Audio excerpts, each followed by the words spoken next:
It's recorded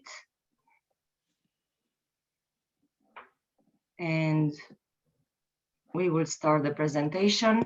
Hello everyone. I have the pleasure today to present the Project Management Institute Heartland chapter webinar, and this is the first webinar for this year, February 2022. It's titled OrgSo, Organizational Analysis Tool, Unleashing Team Performance in Organizations. I'm Liliana Peterson, the VP of Programs of Project Management Institute Heartland chapter. Today, our speaker is Gabriel Petrescu. Somebody asked me about the name. He's located in Romania, the beautiful Romania. In Romania, the names are Gabriel and Gabriela. Romania, it's a Latin country. So today the presentation will be handled by Gabriel Petrescu. He is the founder and managing partner of EVOS International, a Romanian-based consulting firm serving customers worldwide. He is the co-creator of OrgSo and the lead expert in organizational network analysis and organizational culture diagnosis and design using the workplace genome methodology. Gabriel has been managing, training, and leading teams and network organizations for over 25 years. His leadership roles include Executive Director of Open Society, Soros Foundation, Romania, where he laid the groundwork for the establishment of the Soros company, SON, the Soros Open Network, an informational network of self-similar nonprofit organizations inspired by the pattern formation of natural flagpoles. Please be so kind to unmute yourselves. Thank you. His expertise in networks and network science has grown further and deeper along projects like Nexus, focusing on migration and migrant networks, Romania and Moldova being among the countries with very high levels of out-migration. He earned an executive MBA for ACE-BUSS Bucharest, a master program developed in collaboration with the Washington State University, Seattle, and Kennesaw State University in Atlanta. He also earned a postgraduate degree in company management for the Academy of Economic Studies in Bucharest, with a thesis on management and change, and has a BS in civil engineering, land reclamation, and environmental engineering from USAMV, Bucharest, Romania. Other studies include executive courses of Harvard Business School, Kennedy School of Government, Wharton School, London School of Economics, INSEAD Paris, ESMT Berlin, and Kellogg Business School at Northwestern University. In addition to running his successful enterprise, Gabriel is teaching management of change and decision-making executive courses. He also provides support to communities through volunteering as president of Seredino Foundation Board of Directors, VP of Superbet Foundation Board of Director member, the Center for Health Public Policies and Services as a BOD member, and co-founder of Arhipera Association. Today he is going to present OrgSo. This is a cloud-based application designed to uncover and optimize the collaboration flow with organizations. In this webinar, we are going to explore how to uncover and activate the underlying networks that make or break organizations.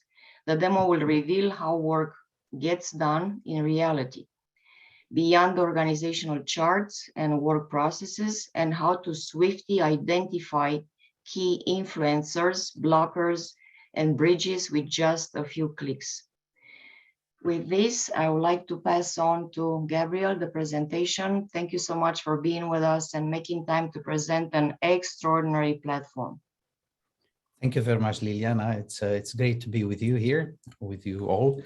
Good evening. I mean, it's in Bucharest, good evening. In United States, probably it's have a good day. The world is boiling, and we are discussing about stuff that is dealing with organizational development. But this is life, and we have to keep carrying, hoping that somebody in east of Romania is going to stop this madness. As Liliana said, I'm going to make a brief presentation. I mean, she already talked too much about myself, so I won't continue saying anything. I'll just jump into the presentation itself, and I hope we'll get more excited in the next minutes. So what we see here, basically, it's the work that I've been doing alongside my team in Bucharest, which is a team of 8 people. And we are basically addressing the issue of looking at organization as networks rather than as the way we usually look at organization as a structure and so on. So basically, the learning objectives for today is to go through the key concepts specific to network science and see how network science is relevant to us. The networks are all around us anyway. The people are network natives and not necessarily digital natives, as we speak about the young generation. We'll see how networks influence us and the 6 main ingredients of real world networks. And then we'll stop a little bit for a Q&A, and then we'll go into the value proposition and what's in it for you. Then we'll go in a live demo and see how we can use such a tool to look at the layouts and various patterns of organizations and how you can discover and engage your influences, bridges, and blockers within organizations with just a few clicks. Then we'll discuss at the end about the integration with existing people data and PMI professional development certifications, because this is of use for the PMI chapter, to whom I thank a lot for hosting this presentation. So basically, the networks of the physical world are all around us. We have airports, we have main pies, water pies, bridges, roads, highways. You can see how network is United States during the night. Yeah, you can also see cities that are connected, and then all these connections, all these networks are influencing the way we behave. We just look like this beautiful picture is one of the American airlines that has some hubs, which is almost so evident that networks, some of the nodes in the networks are more important than others.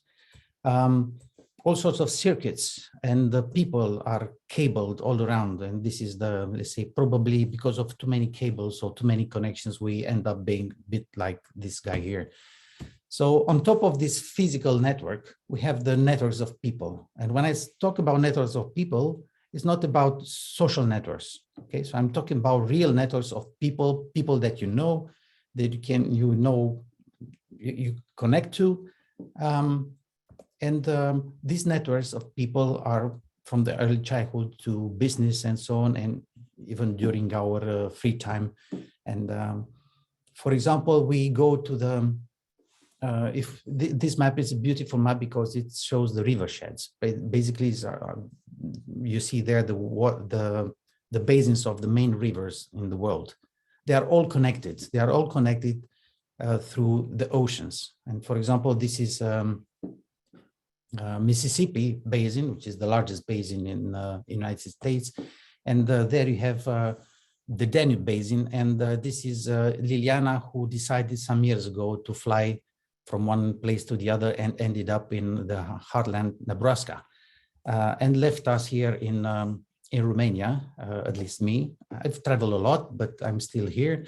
But luckily, through some weak links, through Facebook and LinkedIn, we discover each other again after years. And I discovered that she's the new VP of programs in my heartland, Nebraska, while I developed Orgixo in Romania together with my team that you can see here. You have Corina, Andy, Cesar, Bogdan, Andrei, Dana, Matei, and Bogdan.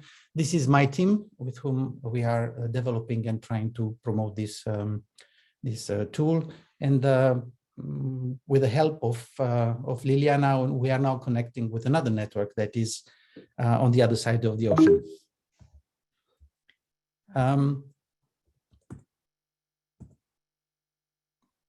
People are network natives. And why I'm saying that is because from the moment we are born, yeah, we network with our parents. We create a network with the parents of our parents, grandparents, and if they communicate to one another, there are some bonds. And little by little, we end up with a lot of people that are surrounding us and that they influence us. For example, the first time the first major chapter in our networking, apart from the family, which is a formative, has a formative role and is very important, is the school network. So we go to school, we learn about things that we didn't learn at home, sometimes bad, sometimes good.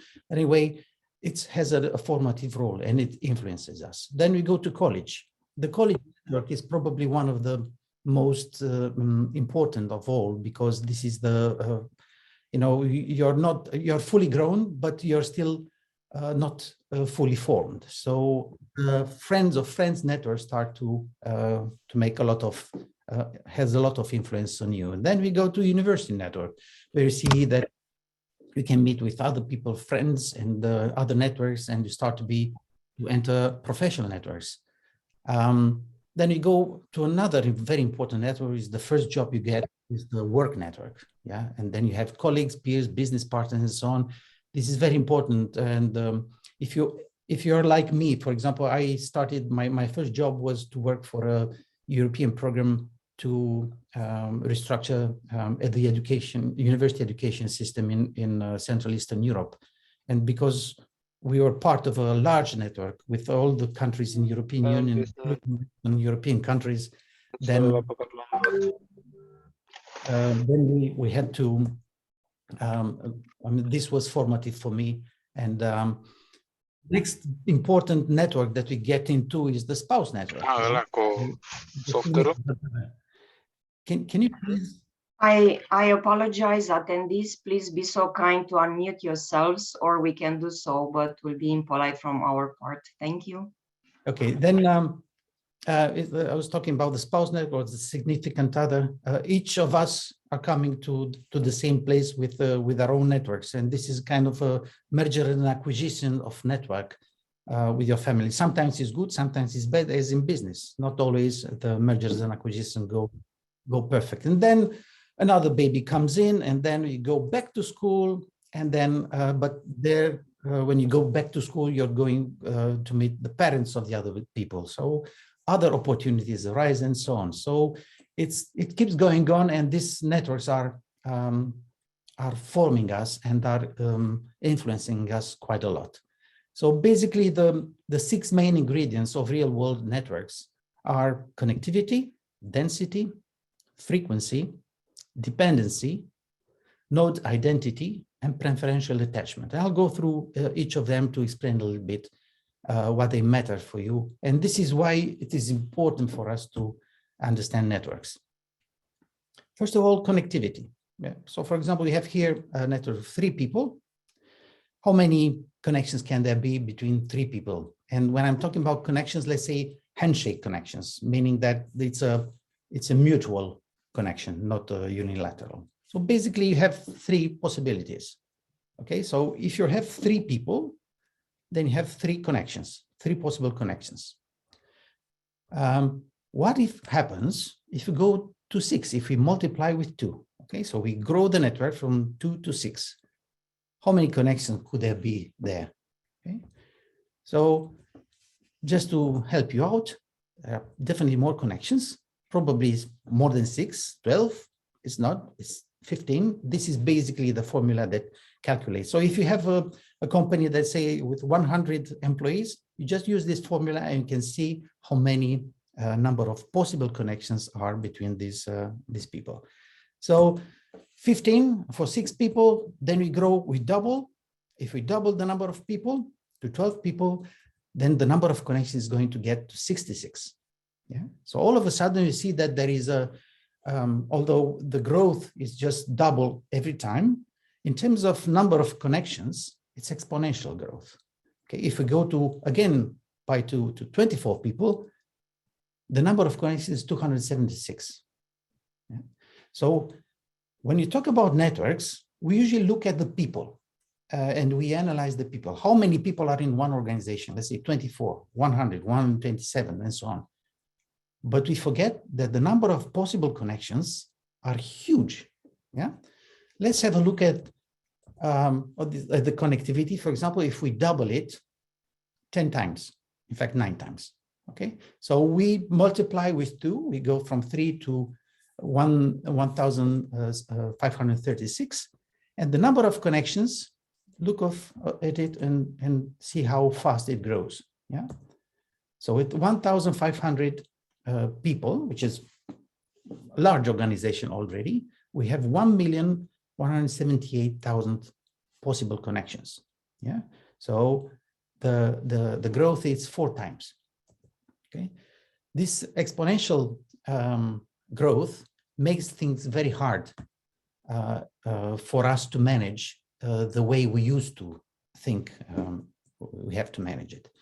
I'll show you now how a network of a real organization of 24 people, this is not the real network, this is still the potential, but this is a real organization. It's an investment company in Romania, a small investment company that we have analyzed recently. The number of total of real connections is 166 out of 276. And this gets us to the second dimension, or the second ingredient, which is the density. It counts how dense is a network. Out of 100% connections, the actual density for this real firm is 60%, which is very high anyway. But this is what's happening with small companies in which the work division is not very clear. Some people have to do a lot of other tasks, so they have to interact with a lot of other people. But let's look now at 127 people. This is the network this is a real network, by the way.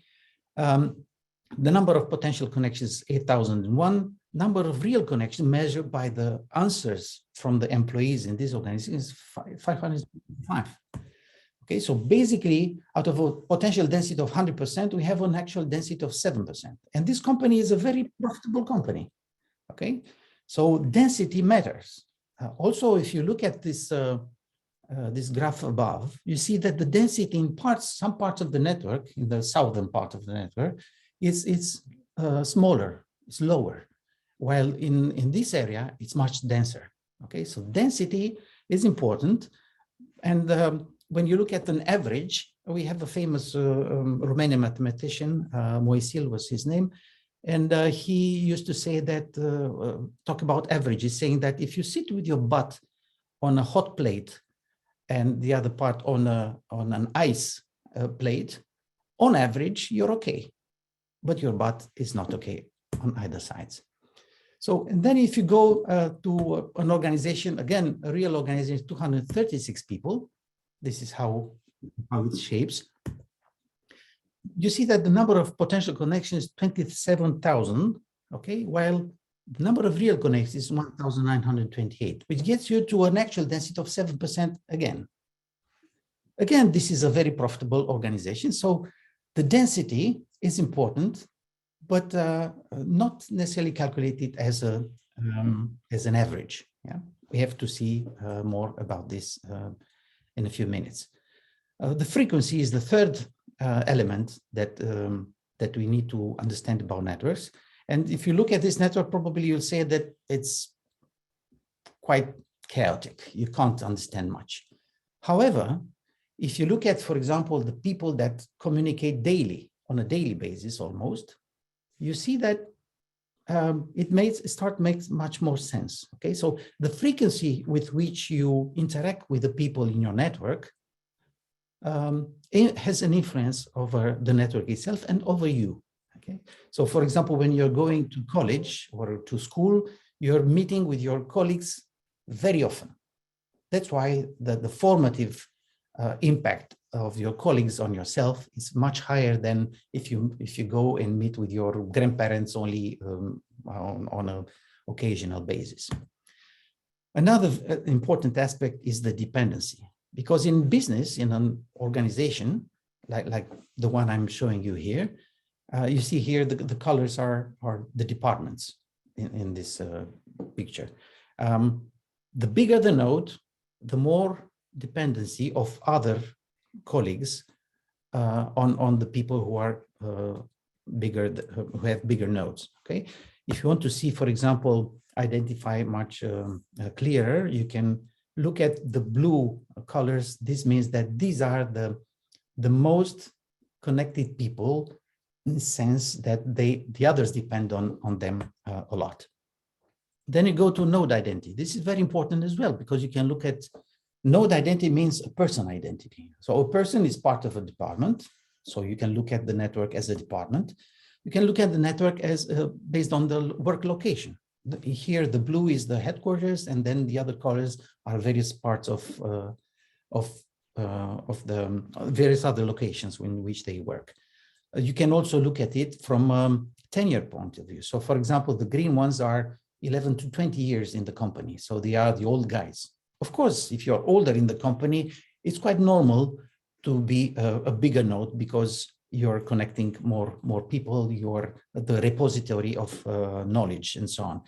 But you can see, if you see, for example, orange dot, which is big, yeah, then it's 1 to 3 years, then you have to be attentive, because it means that they managed to connect more people in 1 to 3 years, more than other people, for example, that are there from 11 to 20 years.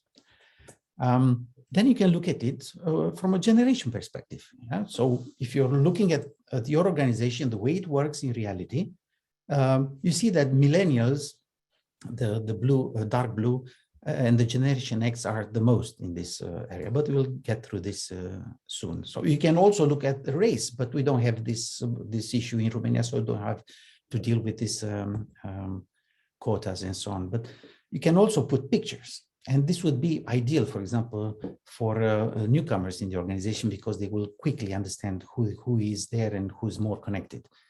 You can also, from the individuality point of view, you can see the networks themselves for each individual.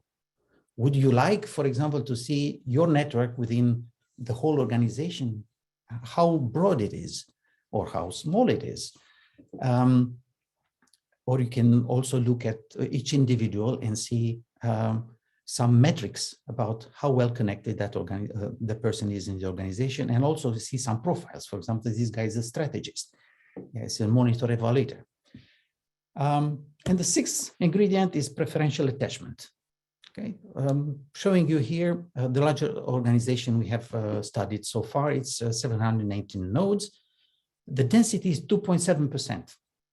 Out of 258,000 connections, potential connections, the in and out links in this organization is 7,075. But this is already a multi-country organization. It's a corporation that has, you see the blue is Romania, and then UK is here. They work, by the way, more agile. It's an agile organization. You see how agile organizations look like, and how an organization which is similar, software development, is not that well connected.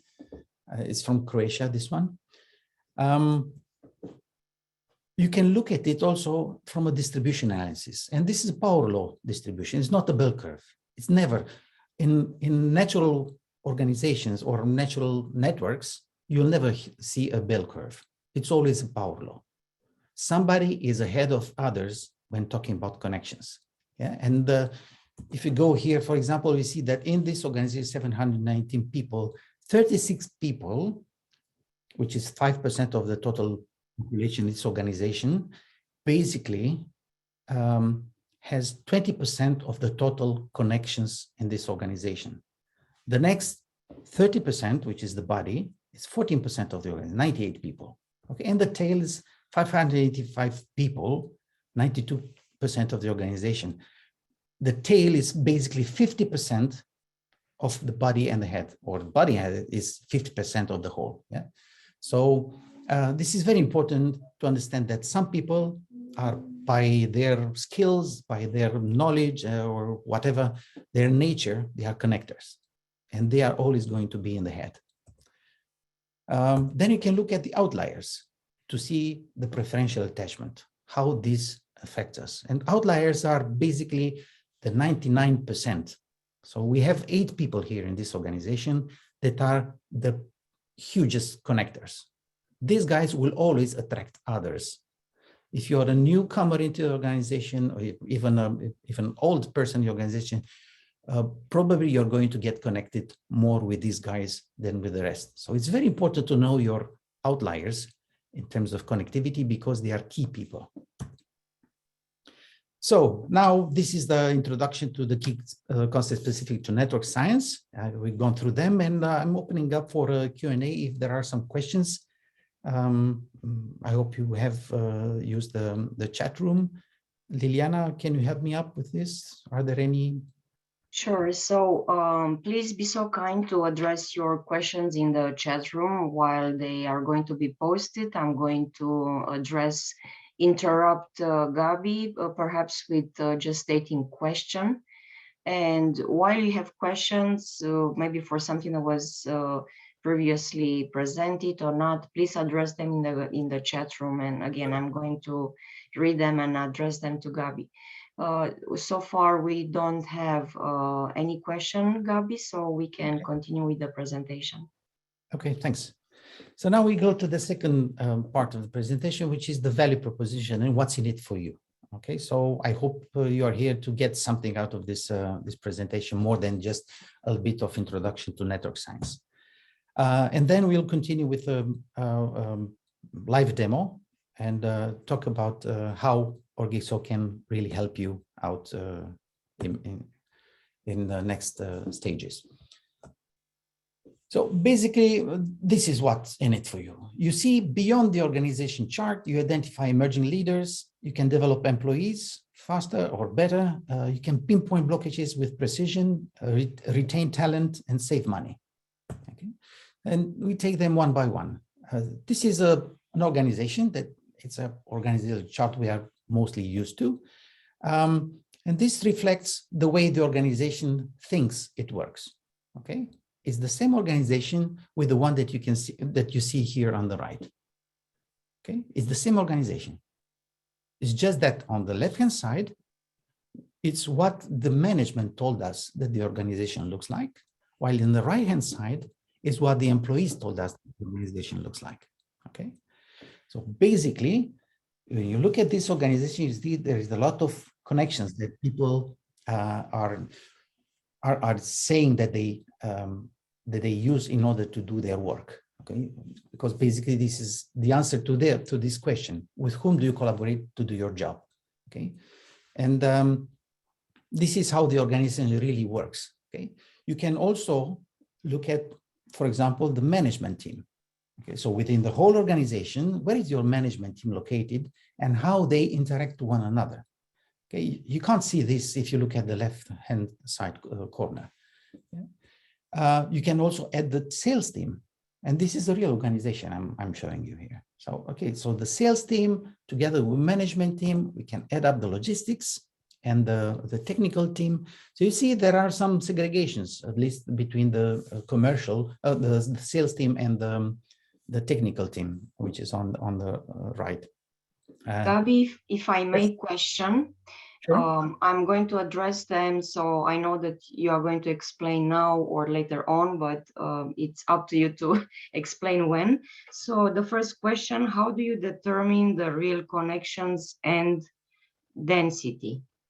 Yes, I propose to, I'll get there because I'm explaining it in a few seconds or minutes, sorry. So I propose that we get there so to look at it effectively. Yeah? This will be at the beginning of the demo. I'll show you how exactly we collect the information, and then we'll address this issue. Thank you. This is I wanted you to explain that later on will be, because it's interesting. Thank you. Thank you for the question. It's a very good question, in fact. Okay, you can look at their faces. It's very important for the onboarding process. Okay, if you have a new manager, for example, it would be ideal, and we did that in a large company. The new CEO or the old CEO asked me to present to the new CEO the network. So it was very good for him to understand what he's going to get into. You can also look at the core. We call it the core because it's the CEO circle. Okay, so basically these are the people that the CEO, by the way, the CEO is this guy here. So he's not the largest bubble here. Yeah. This is the CEO, and these are the people that connect, have been nominated by the CEO. Okay. Or you can look at the organization from a generation perspective. For example, Generation X, yeah, those, at least in Romania, this is the definition, those born between 65 and 80s. So these are basically the majority here. And then we can add up the Generation Z, those born after 97, or the millennials, for example, yeah, which are the dark blue ones. Yeah, so it's pretty interesting to see how your people are interacting with one another, also from other perspectives. You can also see the influencers or the bridges. Bridges are very important in any network. I wonder if you know who are your main bridges in your organizations, because these are the key people that let information or control the information that flows through them from various parts of the network. They are the ones that connect various parts of the network. And now, because we are in war times, unfortunately, for example, a bridge is something that during a war you would like to defend or destroy. Why is that? Because this is the main channel of communication for a lot of important things that flow through that part. So this is why it's very important to know your bridges and your top connectors. Yeah, with dark blue you see the top connectors. With light blue you see second-tier connectors or the bottlenecks. This is probably even more interesting. Some of our clients would love to see bottlenecks because this is where things are getting critical. We have also employee collaboration score, which allows us to see what are all the others saying about all the others. So it's a 360 in a way. Then you can look at remote versus future. This is something that we have introduced since the pandemic, because people would like to know what is the sense in your workforce about working remote. Would you feel like, for example, here, the purple or pinkish color means that people would like to work more remote, and blue more face-to-face. So you see, it's pretty pinkish, means that people this was done in the middle of the pandemic in 2020, which was probably people estimated that the remote work is going to continue to be more than face-to-face. Or head by tail analysis, the outliers, very important as well, because these are the main people that connect the network. Or you can see the network of top reliance, and here you can also see some clusters. You see, this is, for example, the financial cluster, finance department. This is logistics. This is the operations, and this is technical department. Yeah. You can identify emerging leaders, as I was saying there. So you can quickly look at those who got the best scores from colleagues. And you can analyze and see what makes these people, like this guy, Damien, be the best. And by the way, these are, we changed the names. So these are not real pictures, not real names. So don't worry, we are not disclosing any sensitive information. And you look at various profiles that you have for this person and try to understand why these people have, let's say, better grades than others. I was saying that you can use this application to develop employees. How you can do that? But basically, you can look at your organization from, let's say, department layout. But if you have the information there, you can filter. And you can filter, for example, for entrepreneurs. If you're interested, who are your entrepreneurs, or what they say in a corporation, intrapreneurs, but in terms of the way they behave, they are entrepreneurs anyway, the intrapreneurs. You can find them quite easy. Or you can look at your team workers, which are essential in any team building effort. or you can look at people with ideas. This comes from a Belbin profile in our case, in this case particularly. So why do you need people with ideas? Because if you want to do a brainstorming and you don't have the people with ideas at the table, then you lose a lot of information. And for example, here 95 here, this is the CEO of the company. So I'm not so sure whether having the CEO with ideas is always the best thing, but this is it. So if we go to idea killers, if you bring the idea killers together with the people with ideas, the idea killers will kill the ideas of the previous ones from the outset. Okay, so you better bring them in, but not not at the start. You have to leave the people with ideas to come up with ideas and bring the idea killers a bit later into the process. You can look at who are your dictators. Yeah, again, you see here that the CEO here is a bit of a dictator, but you can see there are some bigger bubbles here with dictatorship, let's say, skills or acumen. You can also look at the people with low autonomy. And if you see a person with low autonomy that is somewhere here disconnected, that's not a big problem. But if you see a person here that has low autonomy, but being a big bubble means that has a lot of connections, then it's a bit troublesome, because if he's a manager and has low autonomy, then this guy is not going to be able to manage his team independently. He will always ask for approvals, okay? And this is something that you'd like to know. Again, high stress is very important. These are the guys in this organization who are high on stress, okay? This is something that, of course, it's related to burnout.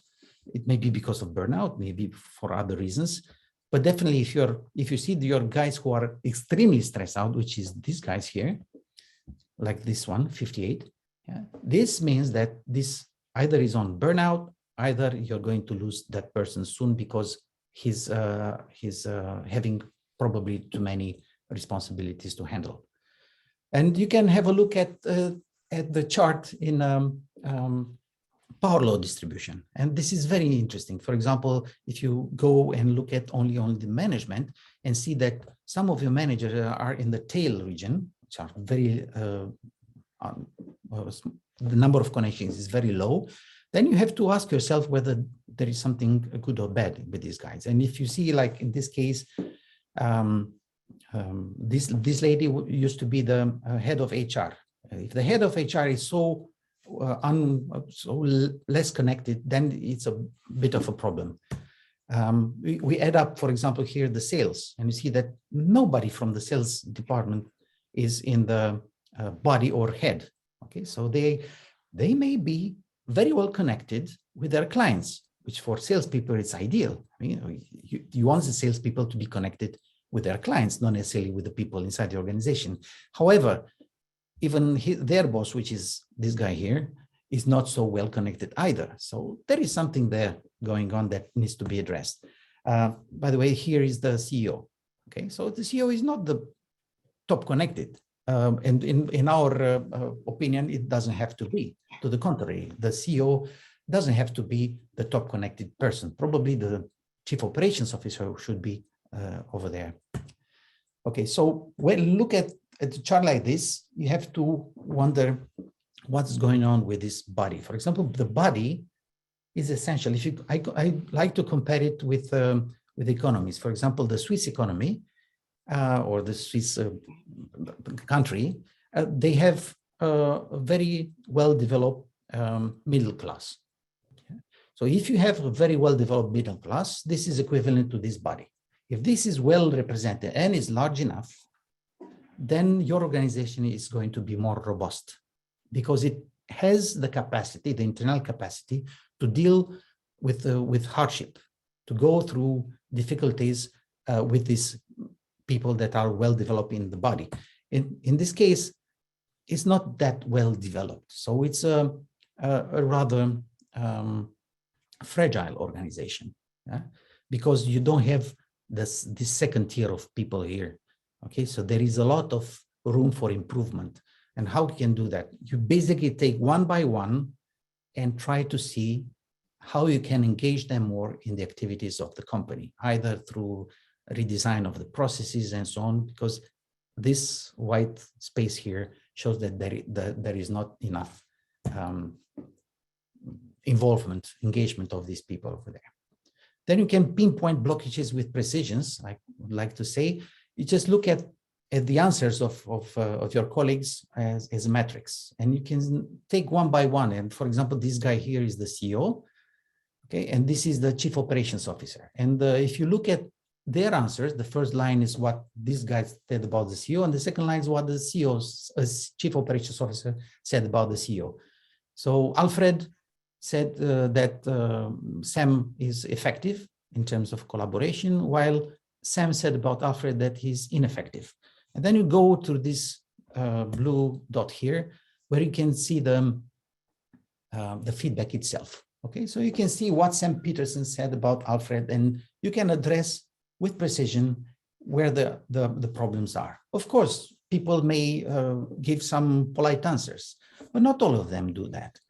For example, here you have unsatisfactory, okay, and effective. So it's a disbalance as well. So we have to address that as well. Then we go to retain talent. How can you retain talent? Basically, you look at the evaluation, the 360 evaluation, what people said about the others. So outstanding, you don't have so many, just a few. And it's not necessarily, if you're nominated by one, if it's like TripAdvisor, if you go to TripAdvisor and you have only one feedback from one client, one evaluation from one client, you don't tend to give them too much credit. But if you go, for example, to the next one, like highly effective, and you see that there is a guy here with a lot of connections, like this big bubble, and he's highly effective, that means there is something good about this person, yeah? So you want to take care of him. Then you go, for example, for effective. This organization needs to be very effective in terms of how they operate. Effective means that they do their job without necessarily going the extra mile, okay? And then satisfactory starts to be squeezy, okay? So, or some problem, even the CEO is satisfactory. So you see the employees, when they are asked, tend to give fair grades even to the big boss, okay? Then you can go to ineffective. These are the guys who are really troublesome, okay? So a big bubble, ineffective, meaning that a lot of people gave them lower grades in terms of the evaluation of collaboration, and so on. And saving money, this is the last one. If you're having your organization org-exode, like we'd like to say, you can increase your operational effectiveness, involve the right people at the right moment, transform the organization the smart way using influencers, understanding where your bridges are, and dealing with the blockers, increase productivity, preemptive measures, early warning mechanisms that you can use in order to tackle the eventual clashes between various parts of the network or various people. You facilitate change through a shared understanding, use talent more effectively by avoiding misunderstandings. Whenever we present these networks to the staff, usually do that during the annual meeting with all the staff. People are really very interested to see where they are. I mean, this is where they want to see themselves where they are in the whole picture, because otherwise they never have a chance to do that. Or treat your people as partners and offer them a fair chance to get engaged. Yeah? If you treat them with transparency, they see where they are, they understand where the problems are, then you treat them as partner and not as child or children. And this is, I think, essential in getting them engaged. So all these translate into money that are saved. Of course, there is a price to do the org, so we can discuss about that. But all in all, it gives you a lot of economies. Okay, so I'm opening it to questions, and then I'll get into the live demo. Are there any questions, Liliana? We don't have. Not yet. Yes, we have actually one. Can you to address it live? Sure.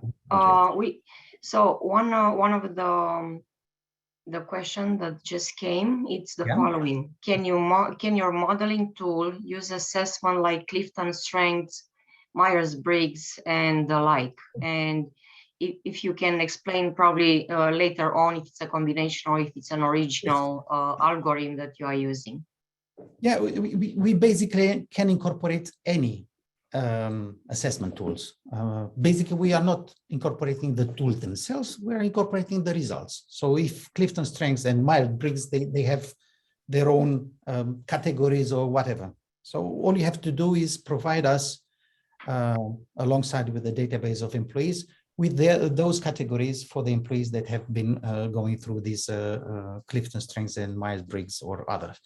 And we can create a tooltip, and I'll show you right away how we do that. We create a tooltip for which is specifically designed for that organization in order to integrate data that is already there. Yeah, another question, Gabi, and this is related to probably you will discuss about customization in the future, but I would like to address it now. How do you collect information about the emotional state of the employees? An example will be stress. So maybe just to mention that if you are going to present or it's coming up or it's something that we can address now. We don't, I'll show you in 2 minutes how we collect the data and what data we collect to do the OrgXO networks. But there we integrate with other let's say tools. For example, about stress. Yeah, there is a tool that we are using, in fact, several tools that we are using to measure certain aspects in each let's say person within a company. One is called how do you call it?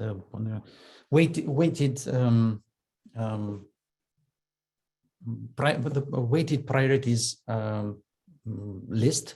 So each employee comes to work with some priorities, and we measure through this test. We measure the among other things, the stress level, the risk that they are willing to take, or we measure the power that they are imposing on others, or personal development or autonomy. So there is a complex test that lasts for 30-40 minutes, and from there we take the measures related to stress avoidance and so on.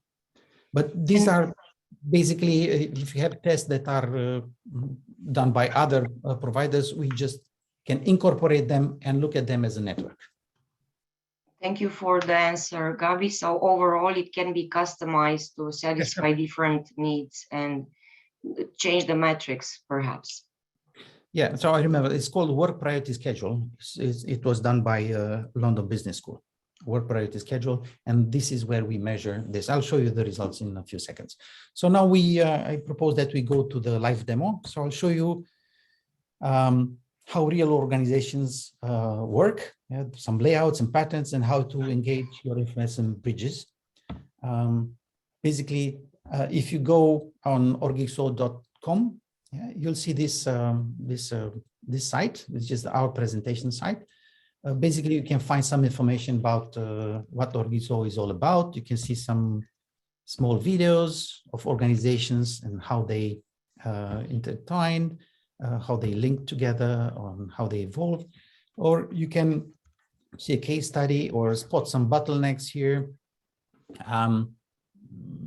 You can see, you see we have, it's mobile friendly as well. This is the survey, how it looks like. I'll show you right away. Then the customizable tooltips. Okay, so here basically we're showing you some tooltips that have been developed by us.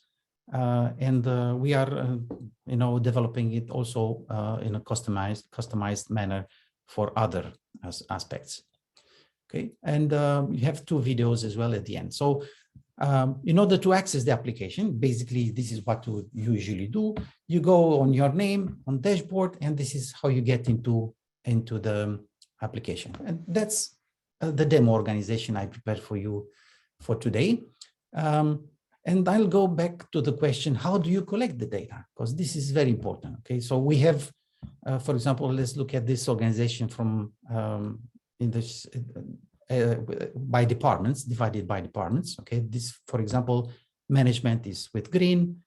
If you want to see the sales, you have them here. Sales back office is over there, or technical, or sales. Okay, so you can play with it and see where the various parts of the organization are. But to go to the participant list, you have to basically each employee receives a link that gets them to a similar questionnaire. So basically, we collect the data based on a questionnaire. We can collect the data also automatically. Okay, we can collect the data in a passive manner, but we think that collecting the data actively, this is how the active data collection, meaning through a survey.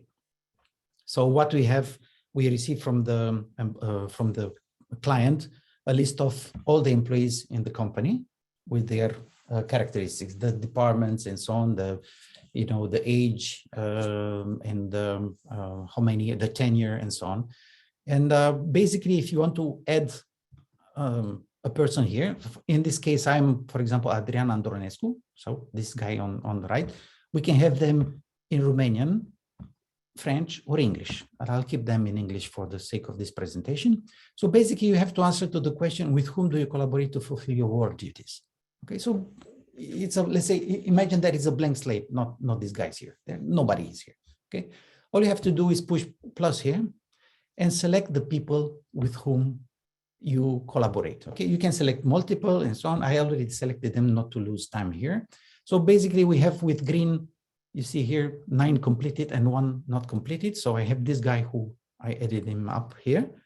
And now I see the others that have been completed, and I have to answer for this guy.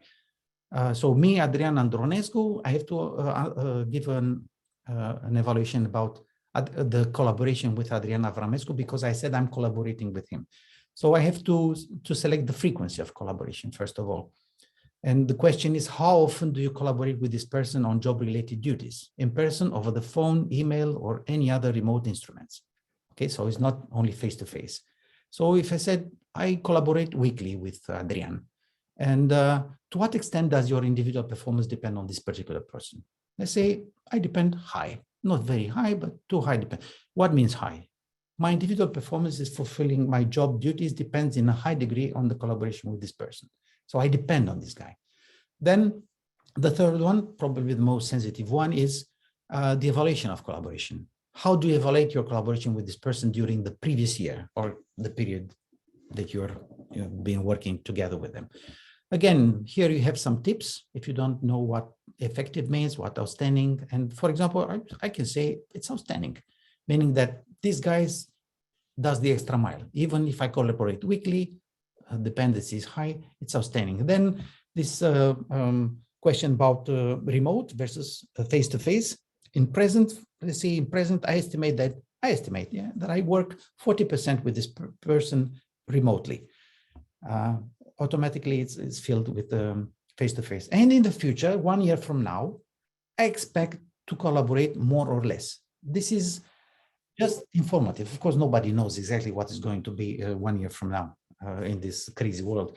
But you get a sense of where the people stand. Okay, so if they say, for example, 60%, means that they expect that this situation is going to continue.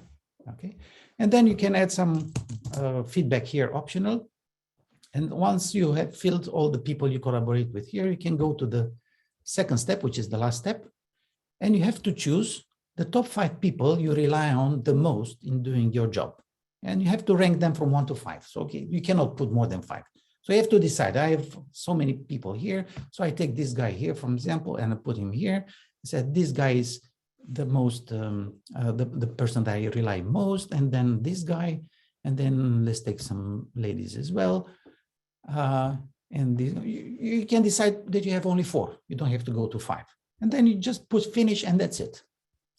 So basically, this is how we collect the data. Okay, this is what gives us the structure of the collaboration. Okay, so collecting all this data in 24 hours from the moment we end up with a data collection, which is usually taking from 1 week to 2 weeks maximum, maybe 3 weeks if it's a large corporation with people in several countries. It may take a bit more, but the moment we finish the data collection, in less than 24 hours, we provide the client with access to what you see here. Okay, and this allows them to play with it. Yeah. Okay. What can you do with this? You can do several things. For example, you can look at your influencers. You just push a button and you see the influencers. Okay. You can put their IDs or their names if you want to see their names. Okay, let's look at the IDs. Okay, these are fake names, so don't worry. You have your top influencers in ranking order here. You have the second tier influencers. So it's important to know who are your influencers, because if you go through a change process, you better know who are your influencers, because they can be good or bad influencers. This doesn't say that they are good or bad influencers. They are influencers, and this is very important to really understand. You can also look at your network for bridges. Okay, these are the bridges. Okay, you see, they are less than the influencers, because you know, as I told you earlier, these are funneling the connectivity from various parts of the network. Okay, these are essential people, and you have to be careful with them, because you can burn them out, or you can you have to measure them appropriately. Gabi, a question, if I may. Sure. What happens? Can we see information if you go with the mouse on a bubble? Can we see any additional information? Sure, sure. Let's say we go, okay. We click right here, and we see about Damien Cooper. Okay, so this guy has some connectivity, some general information about him, who's his direct manager and so on, some connectivity metrics, and it shows you in various layers in the organization. I'm not getting into the details here. What's his in degree, out degree, yeah, how many in links are for him, how many out links are there. You can also see the centrality metrics, his influence. Okay, you have some definitions here if you're interested in. You can see, for example, prestige center. Prestige is much more important than influence. I mean, the prestige is given by the people who are well connected, that connect with you. Okay, this is usually an indicator that is used by Google or by Facebook, for example, to measure influencers. They are not using the influence centrality, but the prestige. You can see how large is his as a bridge. Okay, so it's number 9 as a bridge. So although he's pretty well connected and has influence, as a bridge, he's not that high. It's number 9 in comparison to the others. Okay, or you can see the profiles. As you can look at this, for example, this is a change profile from Who Moved My Cheese, a famous book by Dr. Spencer Johnson. And this is an evaluation. You can replace this here with Myers-Briggs, information from Myers-Briggs. Or we have Belbin here. This is an English guy who's working on Teams, and provides an instrument to measure the the roles that each of us come into Teams in working in Teams. This is the work. Can you please maximize or enlarge a little bit to see the details, perhaps also for the other one? Yeah, we can see now. So now what do we have here, like comfort and risk avoidance? So is it stress avoidance here? If this stress avoidance is over 30, then you're pretty stressed out. 27, it's on the verge. This person, for example, doesn't like to take risks. He hates to take risks. He's doing well with power. He's not a dictator anyway.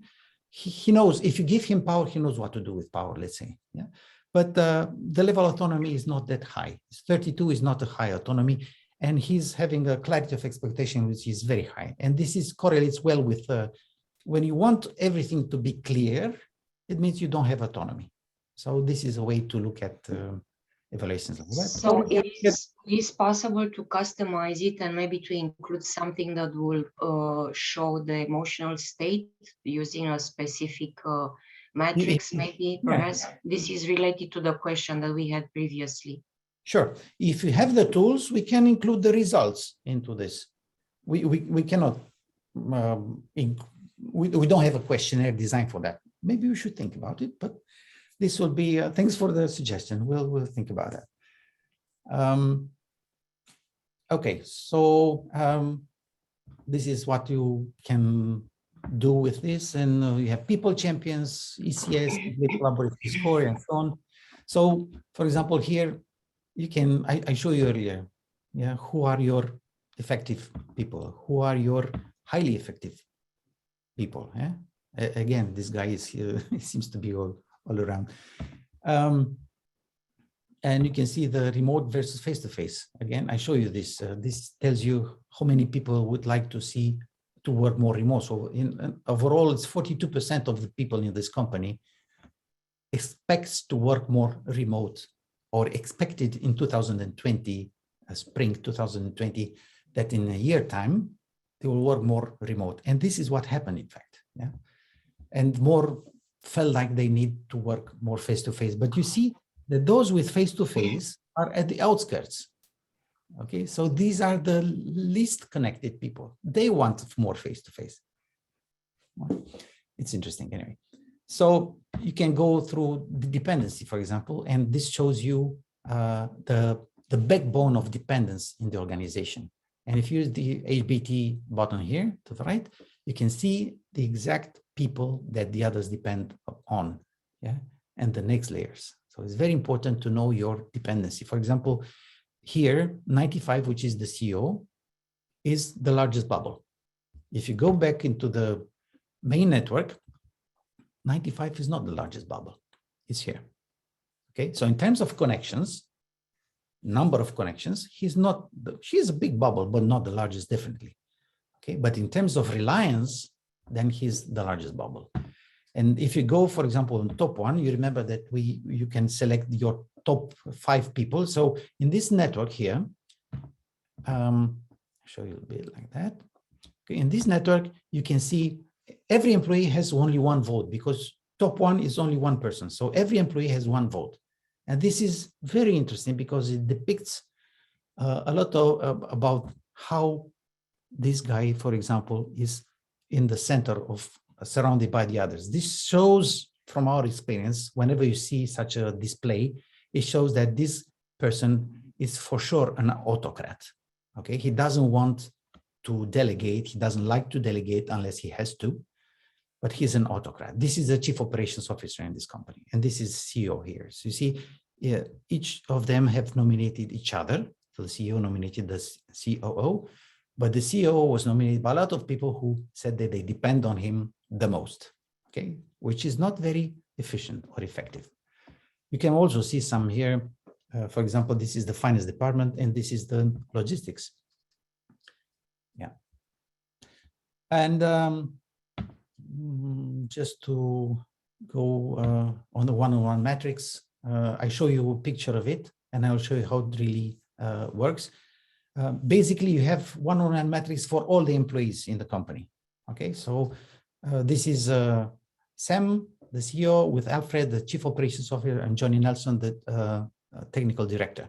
You see here, the evaluations are not very nice. So the CEO said that Johnny is ineffective in comparing. The other said effective. Effective is not something necessarily very good. Okay, this is the scale here. Okay, so effective. Can you enlarge a little bit, Gabi, please? One as well. So we can see the table on the right side. The input, ineffective, effective. If we can see that area, how it looks, and yeah. To the right here. Yeah, Sorry. to the right. Yeah. Thank you. Okay. So what will be maybe some conclusions when we see that someone says highly effective and the other one said, that one, for instance, ineffective? Then there is an issue there, and you need to address it. So basically, this is why I was saying with surgical precision, you can go and see where the problems are, and you have to address them. You have to go to the feedback and see whether there is feedback. If there is no feedback, then you have to organize one-on-one meetings with them and see and understand where is this coming from. because in this particular case, and I'll show you a very nice example, the CEO, yeah, sorry, I cannot go, I zoomed in and now I cannot zoom back. I have to zoom just a little bit. Okay, so the CEO, Sam Peterson, okay, gave a very high score to the to one of the employees. Sorry about that. Going back to the one-on-one metrics. Okay, so go again to Sam Peterson. Okay.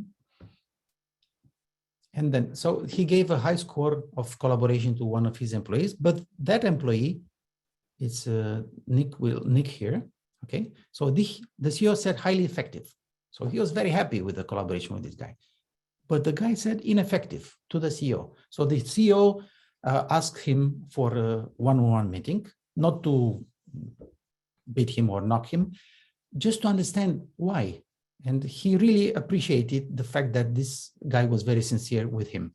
And the guy said, listen, this is the person who deals with, he's a business analyst. Okay, so the CEO asked the business analyst to provide him all sorts of reports and so on. And Nick told his boss that basically he prepares a lot of stuff, a lot of reports and so on, and he doesn't know whether what's happening with the reports, whether it feels like throwing them to a black hole or something. Okay, he doesn't have any feedback.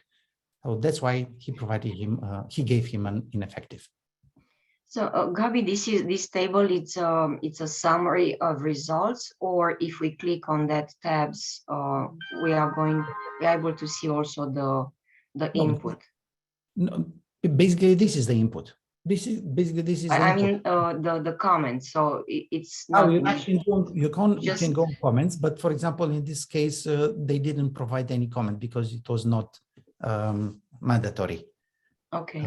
So that's why they did not provide it. But you can add notes. You can add notes here and say, but there is a dysfunction here, and only you, the user, can have access to this notes that you have been adding. Okay, then we'll go. We almost finished with the demo. Just wanted to show you a bit large organization, how it looks like. A second, because this is really large. So this is 719 nodes, and it's located in several countries. Yeah, I'll choose them by country. And what you see here, you see it's pretty interesting. This is an organization with a network density that is pretty low. Yeah? And you can see here, as I was saying a bit earlier, that this is the UK that is working agile. You see how an agile organization works like? It's very different from let's say other type of organizations. The number of connections is very high. This is because the agile requires such tremendous collaboration. And then I'll show you, just to make a bit of, let's say, humor. This is a very interesting organization because it is, the layout is being decided not by the management, not by whatever departments and so on, is decided by the locations in which they operate. This organization, it's a Romanian company that effectively shoots in the clouds with the rockets to fight against hail. And if you look at the locations here, yeah, you see, I mean, the Romanians would know, Iași, Vrancea, Drăgășani, Timiș, Prahova Sud, Mureș. These are the main wine regions in Romania, where the vineyards are. The vineyards are located in these regions, and they pay, the associations, they pay this company to help them fight against hail. I know that in Omaha, you have a lot of problems with hail, with the hurricane corridor that creates a lot of problems. You see, the locations in which they operate has an implication on the way the organization is designed and works. So basically, this was let's see the demo. If you have any questions, I'm happy to answer. We don't have other questions. Please, if you would like to address questions on the chat room, or you can unmute yourselves and address the questions directly to Gabriel. Okay. So we are approaching the end of the presentation. I will just give you an example how you can integrate. In the meantime, if you think about questions, we are more than welcome. This is how you can integrate people from existing data about the people in your organization or PMI certifications. As I show you, we have for, let's say, this is management of change. This guy, for example, is an entrepreneur. His flexibility is very high, perceived control and so on, comfort with change. So he's an entrepreneur anyway. Belbin, this shows that this guy, the first three roles is comes with ideas. He's a shaper, you know, he puts people at work. He's been quite an autocrat. He's a complete finisher. He wants everything to be done as it should. Then you go we don't see the share anymore. You don't? Okay, No. sorry about that.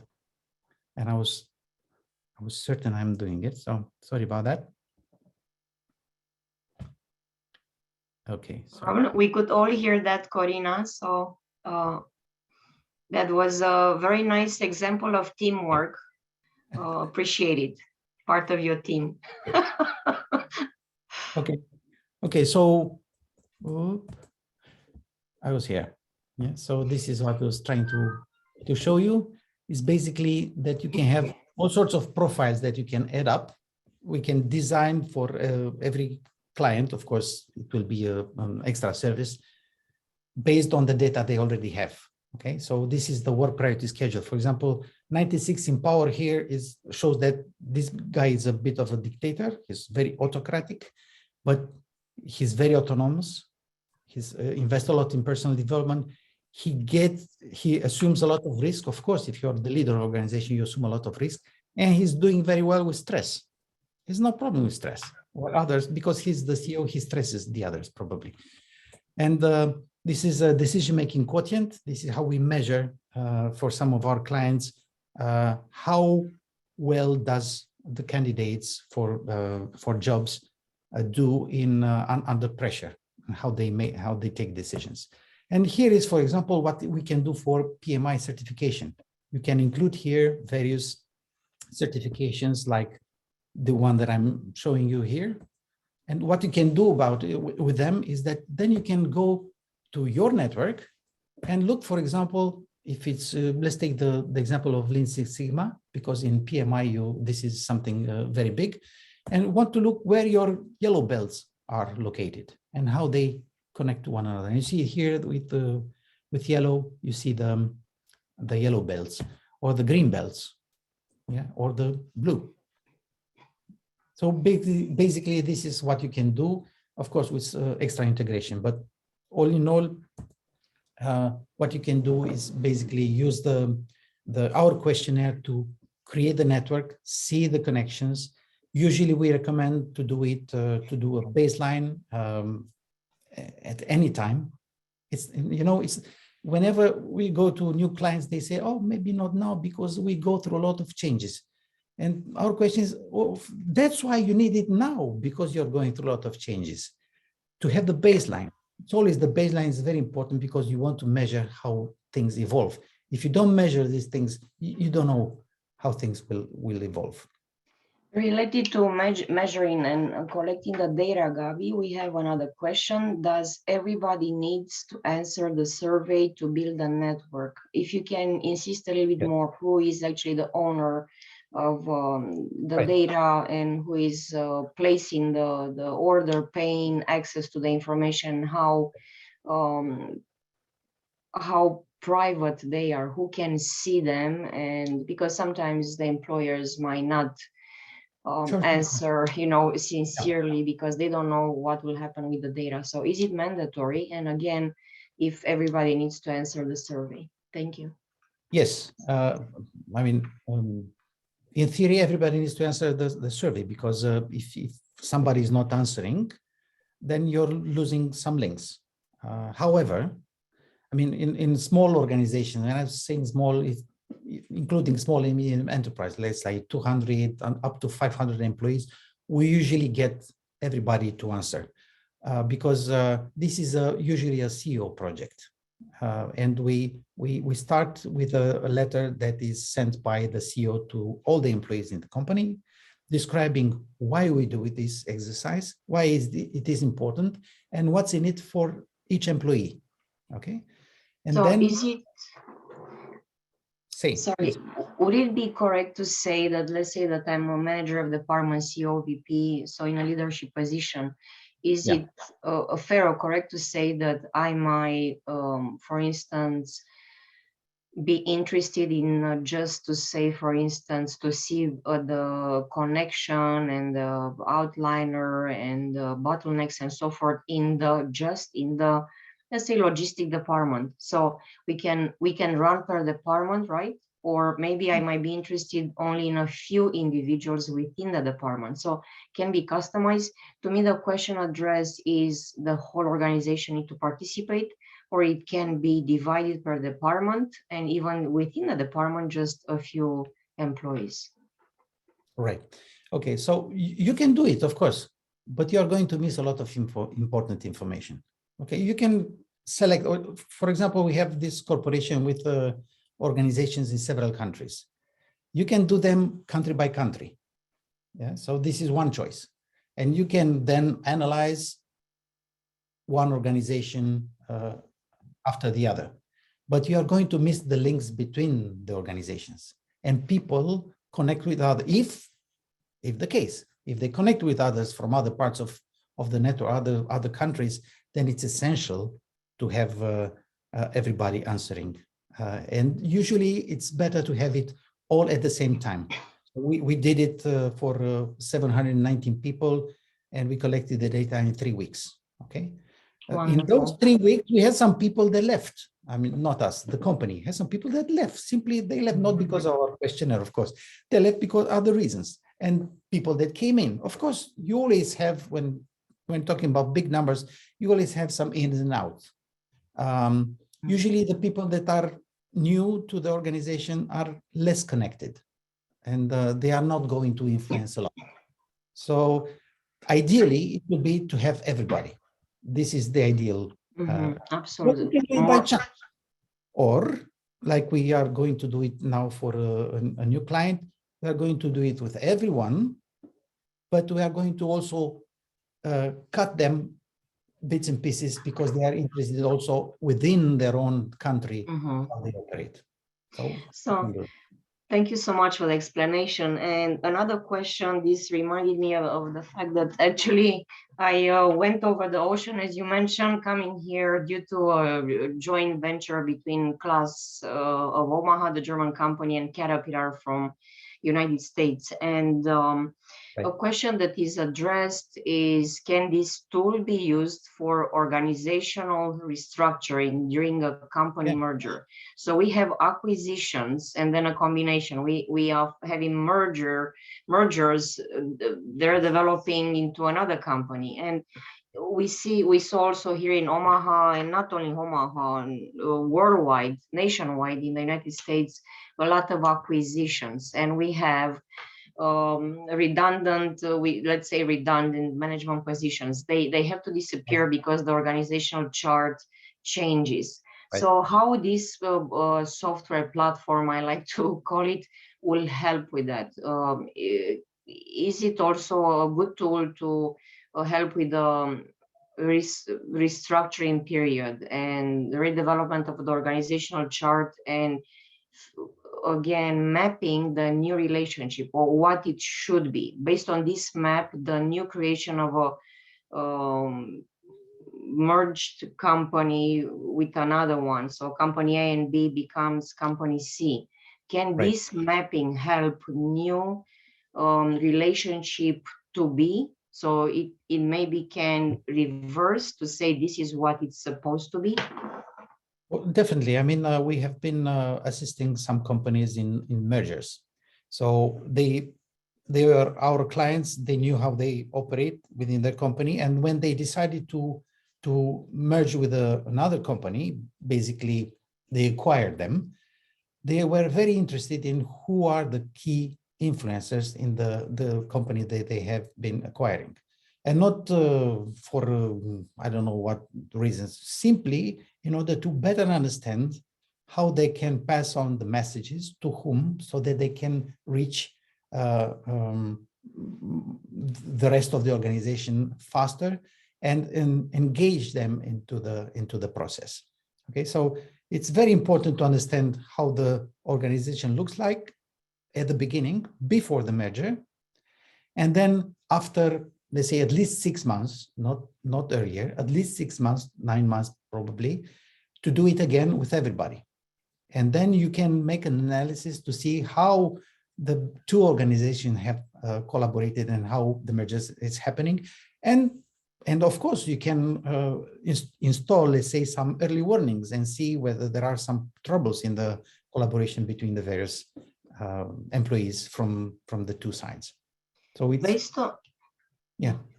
Based Also, on your, yeah. go ahead. So the tool has been used by some of our clients whenever, for example, when they wanted to sell the company, because this brought a lot of light in the in the process of selling the company, in the due diligence. When talking, okay, you can talk about finance, you can talk about money flows and so on, but what about people? Usually we don't do a lot of things understanding where the people stand in this process. So it's very important to be able to show to the new buyer where you stand on, who are your key people, whom they should, tackle or address with the right incentives in order to have the transition. This is a very important key point made and makes me think about selling the businesses. I'm also involved with businesses here in entrepreneurship, and we always discuss about the value of the business, the hidden value, which equals with the database, the consumers. If a company worth the assets is worth 1 million, how much is the value of the customer base that they have? Because when they sell the company, it's coming with the value of the assets that we can see, basically tangible and intangible, plus the customer base that hopefully the buyer will be able to maintain. A comment that I see here, a very interesting presentation. This tool can be used for project management, collaboration, and organizational restructuring. Very much agree. Thank you for the comment. I also wanted to ask you, I know that you are traveling internationally and you'll be in the United States. We have about 5 minutes left. If I recall well, you mentioned that you will travel in the United States on the East Coast, New York, Florida, Miami area. No. It will be New York in April. I'll be there from 16 to New York. 20. So I'll be a few days. I have some meetings in New York, and then I'll fly to I'm planning to fly to Hawaii, and I'm having a presentation in Oahu as well. Wonderful. So would you be able to fly to Midwest if somebody will be interested in a face-to-face or in-person meeting? And if so, when will that be? It depends. It depends on the dates and the availability. I have already set up some meetings, so it depends a lot. Flying from New York takes a lot of time to get to the airport, more than the flight itself. So it may be a problem because I might need to get back the same day. So it may be a bit troublesome, but we can always meet over the Zoom. Wonderful, absolutely. And related to what you mentioned before, based on your experience, how many reiteration per year do you recommend? At least twice, or reiteration in terms of collating data? Usually our packages offer twice a year. So we have a baseline, and then we include an iteration in 9 months to 12 months. This is what we recommend, because it depends a lot also in which which process is the organization going through. If they go through a lot of changes, then you can do it even faster. Okay, so in order to understand where you stand and get feedback. Yeah. But if it's a rather stable organization, you may need to do it every 1.5 or 2 years, because if things are not changing that much, you're not going to get a lot out of it, unless you also include in this maps data that is collected passively through, I don't know, email logs and so on. These are very important data, but they are not as valuable as the data collected through the survey.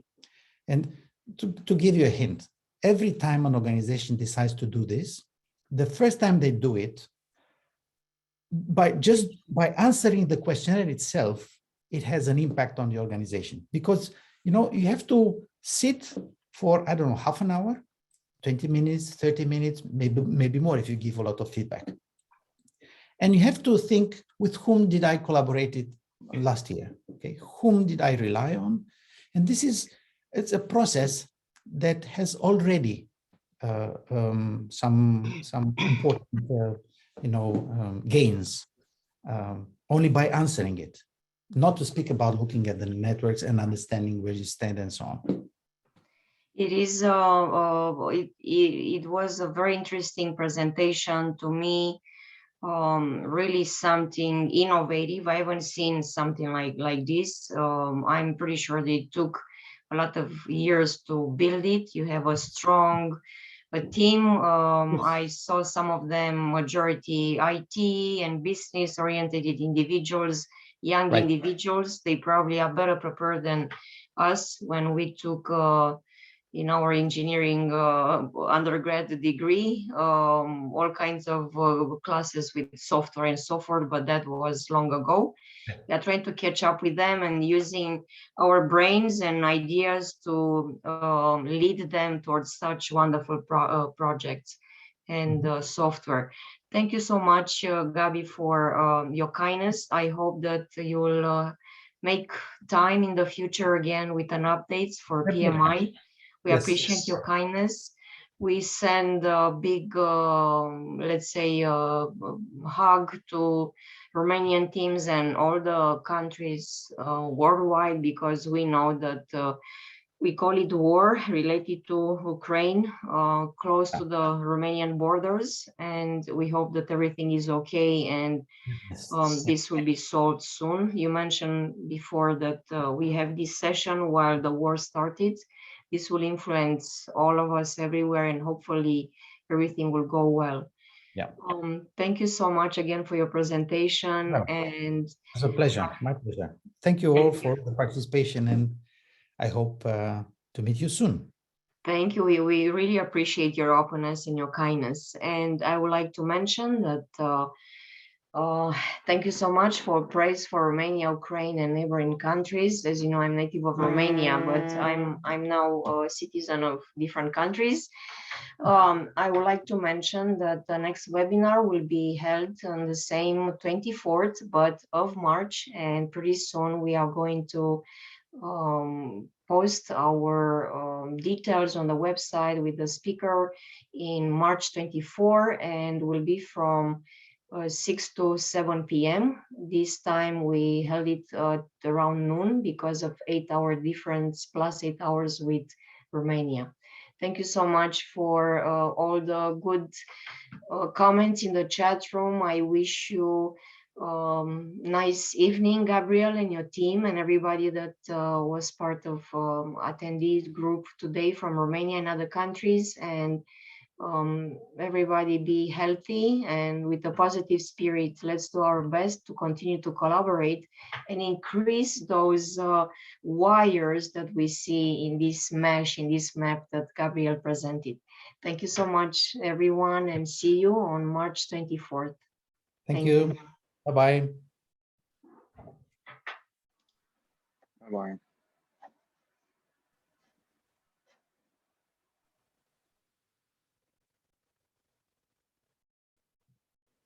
We have comments. Thank you, Gabriel, for the presentation, and PMI Heartland for hosting this session. Alison says, thank you. Great presentation. Thank you. Gabriel, greetings from Omaha, Nebraska. Yes, prayers to Romania, Ukraine, and neighboring countries. I see the comments now. Excellent. I could not see